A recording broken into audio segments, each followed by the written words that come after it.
Nobody teaches you this, but manipulators aren't necessarily smarter, they're just more strategic.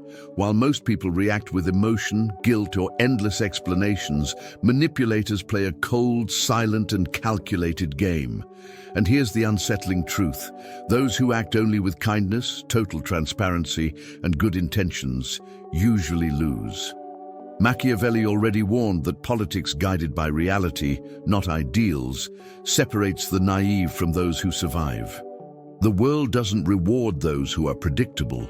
It rewards those who understand how power truly works. Perhaps you've already experienced this firsthand. Conversations that leave you confused, people who drain your energy, situations where you leave wondering, how did I let this happen? It's not a lack of character, it's a lack of strategy. The mistake isn't in feeling too much, but in not knowing when to switch off the emotional game. The end justifies the means when the goal is to preserve your dignity, your clarity, and your inner control. And no, this doesn't make you cruel. It makes you aware of true human nature. In this video, you'll learn 7 psychological tricks that don't appear in self-help books, but are present in every silent power struggle. Simple, applicable, and discreet techniques that leave manipulators speechless because they break exactly what they depend on. Predictability. If you apply just one of these principles, you already change the game. If you apply them all, you stop being a pawn and become a player. The question is simple. Do you want to keep reacting, or would you rather turn the tables? If something inside you awakened while listening, don't ignore that feeling. This channel isn't about videos. It's about memories. Remember who you were before the fear, before the exhaustion, before the silence. Each new video here is a different reflection of your own soul, an invitation to understand what the world never taught you. The power you seek outside has always been within you. If you feel that this journey speaks to what lives silently within you, sign up now, not to follow yet another creator, but to reconnect with something the world tried to make you forget. Because here, every word was made to heal, each reflection to awaken, and each video serves as a reminder you are not alone on the path back to yourself. Click on subscribe and turn the algorithm into a daily reminder of who you really are. An attentive mentor would say that the first mistake people make when dealing with manipulators is trying to beat them at their emotional game. That's where the mirror defense comes in as a silent and powerful tool. Instead of reacting, the person begins to reflect exactly the behavior they receive, like holding a mirror up to the other person's face.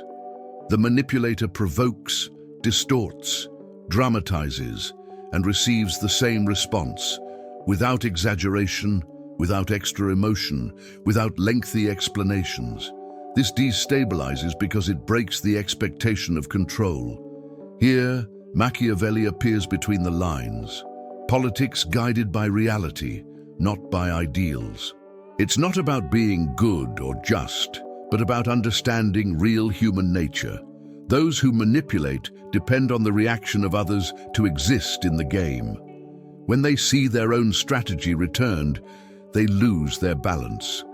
The end justifies the means, and the means, in this case, is strategic neutrality, not direct confrontation. In practice, this can be simple and elegant. If someone uses sarcasm to belittle you, the response comes in the same tone, short and dry, without defense. If the person insists on dramatizing small problems, the mirroring happens with the same intensity, but without genuine emotion. It's not mockery, it's precision. This technique aligns with the calculated use of force, minimum energy, maximum psychological impact. The manipulator expects submission or explosion, never symmetry. By mirroring, you maintain the appearance of virtue. You seem calm, rational, even collaborative, while removing the other person's invisible advantage. It's as Machiavelli would teach, better to be feared than loved but never hated. The mirror doesn't attack, it only reveals. and almost no one can bear to see themselves clearly. Over time, those who employ this defense come to be perceived as difficult to read, someone who doesn't bend or react predictably. This creates an immediate repositioning of power in the interaction. Think of common environments, work, family, social relationships. Instead of long justifications, short answers. Instead of emotional explanations, objective reflections. This requires constant adaptability because each context demands fine-tuning. It's virtù and fortuna in action, internal preparation combined with reading the right moment. The manipulator begins to test new paths, looking for loopholes, and it is precisely at this point that something curious happens. When the mirror stops working on its own and silence begins to speak even louder, preparing the ground for a deeper strategy that comes next. An experienced mentor often says that manipulators don't feed on facts, but on emotions. That's why the emotional vacuum is so devastating. Here, the strategy isn't to respond better, it's to not react emotionally at all. The person becomes neutral, almost boring, impossible to provoke. The manipulator throws out bait, guilt, urgency, fear, false intimacy, and finds an empty space, without echo. This isn't gratuitous coldness. It's politics guided by reality, not ideals. In real human nature, whoever doesn't deliver a reaction doesn't offer leverage. Machiavelli already made it clear that decisions based on real human nature always overcome moral discourses. The vacuum doesn't confront, doesn't explain, doesn't justify itself. It simply doesn't provide fuel. In everyday practice, this manifests in simple, controlled responses. An emotional attack receives a neutral, "I understand." A provocation receives a "noted." An attempt at emotional urgency receives silence or a delayed, objective response. There is no irony, no defense, no counterattack. It is the calculated use of force in its most sophisticated form, absolute economy of energy. The manipulator waits for emotion to adjust their next move. Without emotion, they are blind. This is where the appearance of virtue comes in.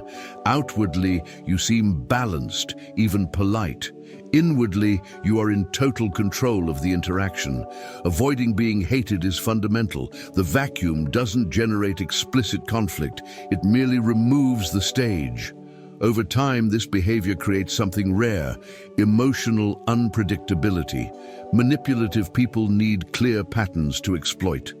When they can't predict reactions, they start making mistakes, exaggerating and exposing themselves.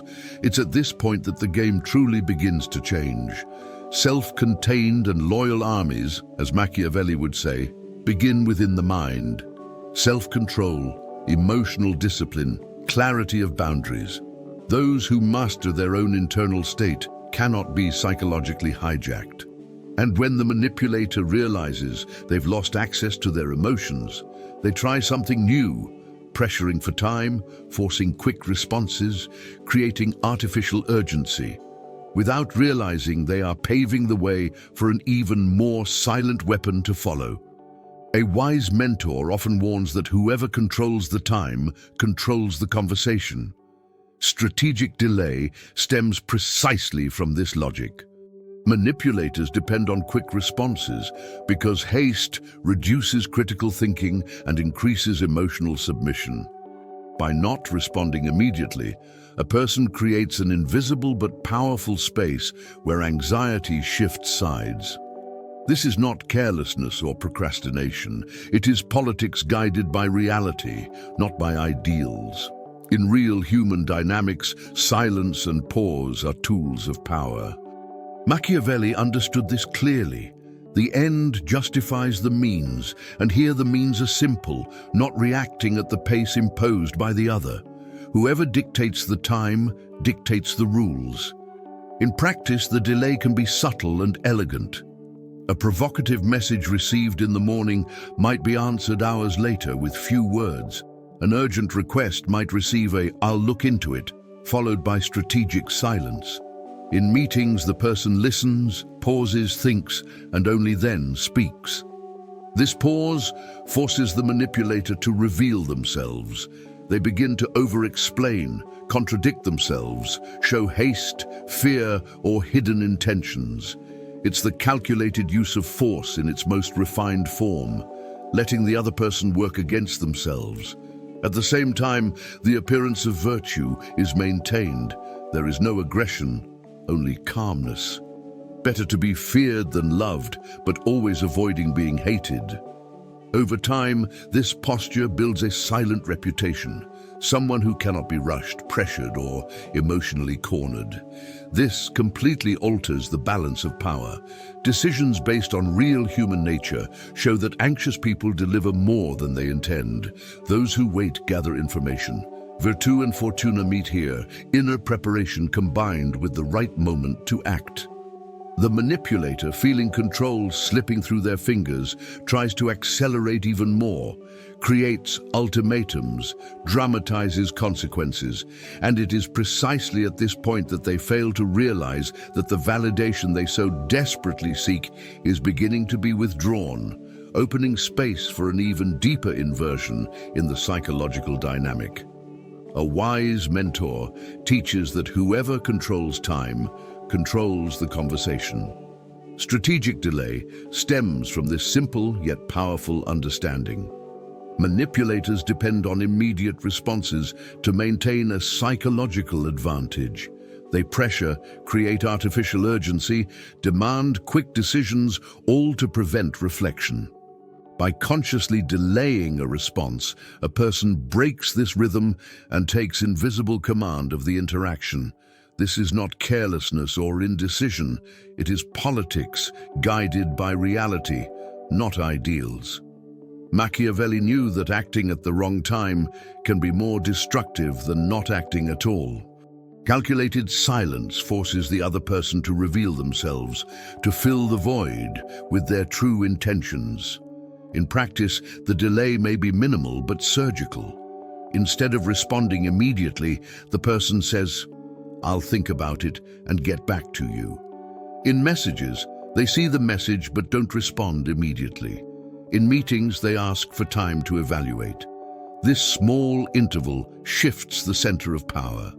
The manipulator begins to talk too much, justify excessively, change their discourse. It's the calculated use of force in the form of a pause. There's no direct confrontation, no lengthy explanation, just space. The appearance of virtue remains intact. It seems like responsibility, prudence, maturity, while internally the strategy advances. Better to be feared than loved, but always avoiding being hated, and the delay does this with elegance. Over time, this practice trains something even more valuable: emotional control under pressure. Those who don't rush don't give themselves away. Those who don't give themselves away aren't predictable. This is a decision based on real human nature. People reveal more when they feel insecure with the other person's silence. It's virtue finding fortune at the right moment. The manipulator, realizing they can't accelerate you, tries to turn the tables, offering validation, emotional rewards, or sudden approval. And that's exactly where the next layer of the strategy emerges. When the answer stops being about timing and becomes about who validates whom, an attentive mentor quickly realizes that the greatest psychological trap is not the direct attack, but the silent search for approval. The reward inversion occurs when a person stops waiting for validation and begins to distribute it judiciously, or simply withdraw it. Manipulators thrive when they sense that the other person needs recognition, attention, or acceptance. By inverting this logic, the power dynamic shifts silently. Here, Machiavelli subtly makes his presence felt. Decisions based on real human nature show that whoever validates dictates the pace of the relationship. Politics guided by reality, not ideals. No permission is asked, no begging for emotional crumbs. The end justifies the means, and the means now is the conscious scarcity of attention. In practice, this means ceasing to respond with automatic enthusiasm, praising less, agreeing less, explaining less. When someone tries to impress or provoke to elicit a reaction, they encounter neutrality or polite indifference. Praise, when it comes, is rare and specific. Attention ceases to be guaranteed. This is the calculated use of force in its most refined form, reward control. The appearance of virtue is maintained. You seem busy, focused, centered, while the other person begins to feel the absence.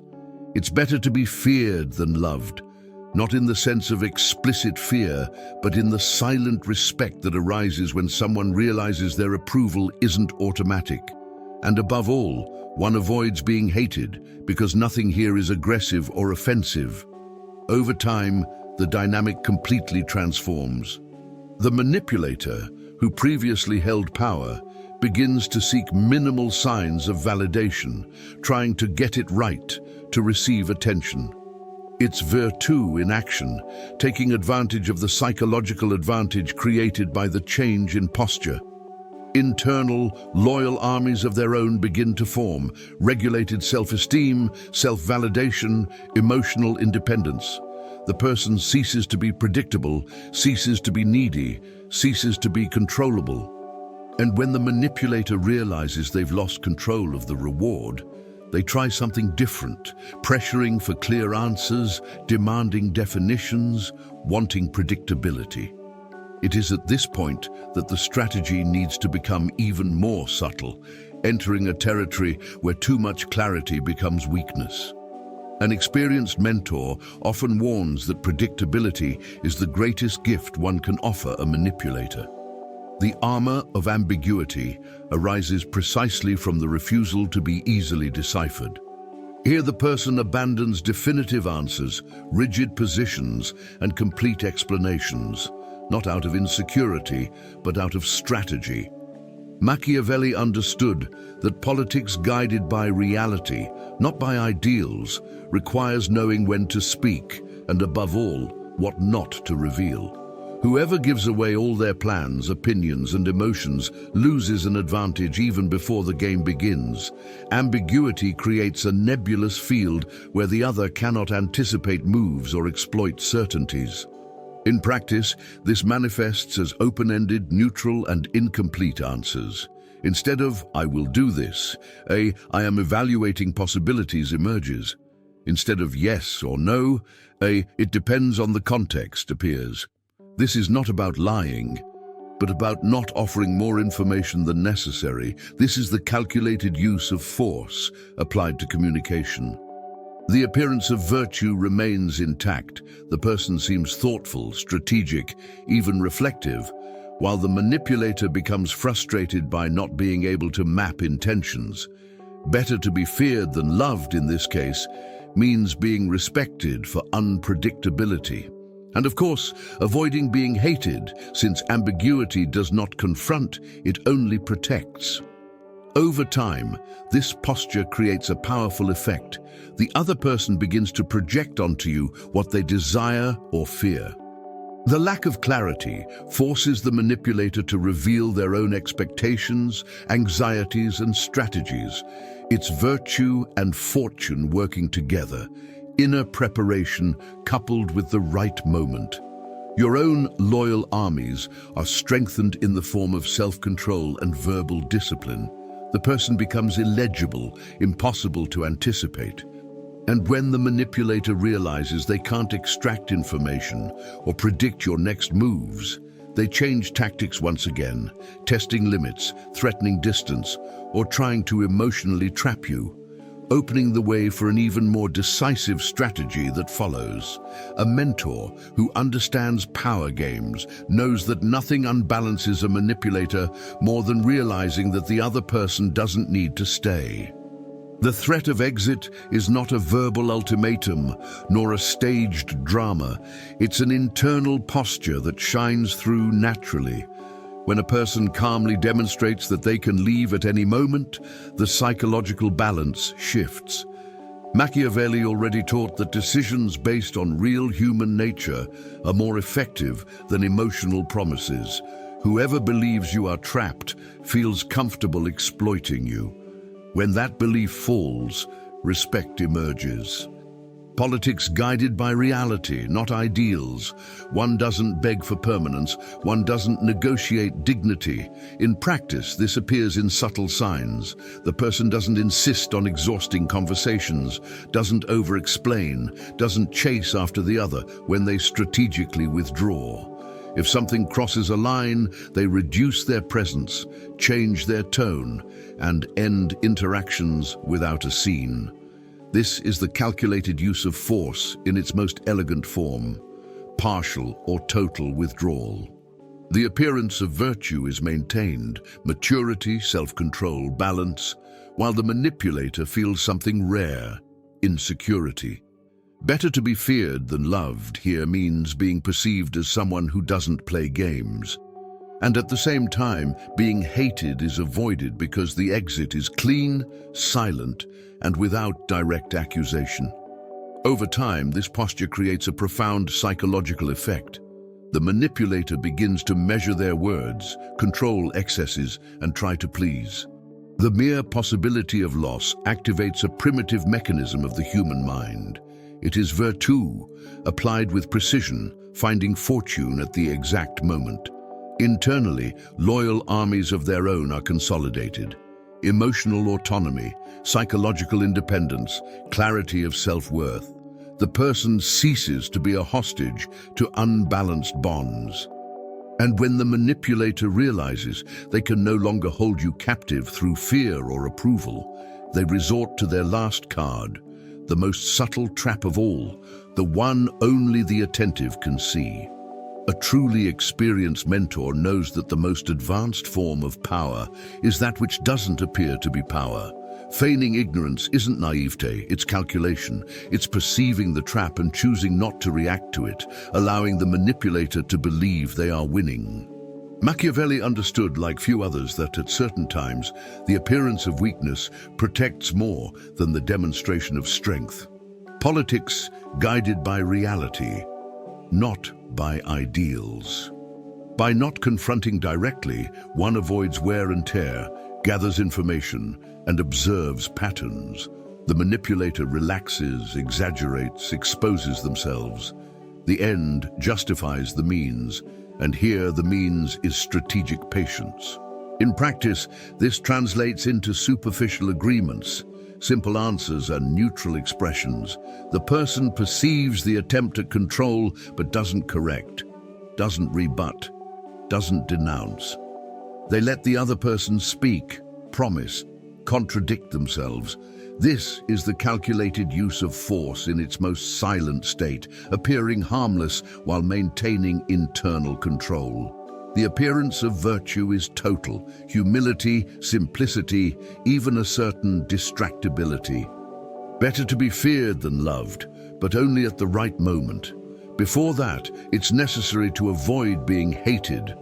Feigning foolishness keeps the manipulator comfortable, overconfident, and precisely for that reason, vulnerable. Over time, this strategy reveals everything: intentions, limits, weaknesses. Decisions based on true human nature show that people reveal themselves when they believe they are not being observed. It is virtù and fortuna meeting at the exact point. Own and loyal armies strengthen internally in the form of mental clarity, emotional coldness, and strategic vision. When the moment to act arrives, to exit, reverse, cut off, or take control, the action is clean, definitive, and unexpected. The manipulator doesn't understand what happened, and when someone reaches this level of psychological dominance, it becomes clear that the game is no longer about reacting. It's about choosing when to end the match. Now the responsibility shifts. Everything said here only has value if it moves from theory to real life. Observe your conversations, your relationships, the silent games that happen at work, in your family, in your friendships. Where do you react too quickly? Where do you give away too much emotion? Where do you still seek approval from those who never intended to respect you? Machiavelli made it clear that decisions based on real human nature are the only ones that work in the long run. The question isn't whether manipulators exist, they always have. The question is, will you remain predictable or will you become strategically unreadable? Reflect with brutal honesty. In what situations can you apply strategic delay? Where can an emotional vacuum protect you? Who benefits from your undivided attention today? And how would a reversal of rewards change that dynamic? Remember, better to be feared than loved doesn't mean being aggressive, but being respected. And respect is born when the other person realizes that you are not controllable, not needy, not dependent. The calculated use of force begins with self-control. Avoiding being hated involves acting with silence, elegance, and firmness. True power makes no noise. If something here resonated with you, don't ignore it. This kind of knowledge separates those who live on autopilot from those who play the game consciously. Start small, apply one principle at a time, observe the results, and adjust with constant adaptability. Virtù and fortuna favor those who prepare. And if you want to continue learning how to turn the psychological game around, understand strategies that few explain, and develop a strong mind, subscribe to the channel now and activate notifications. The next video might be exactly the step you were missing to never be manipulated again.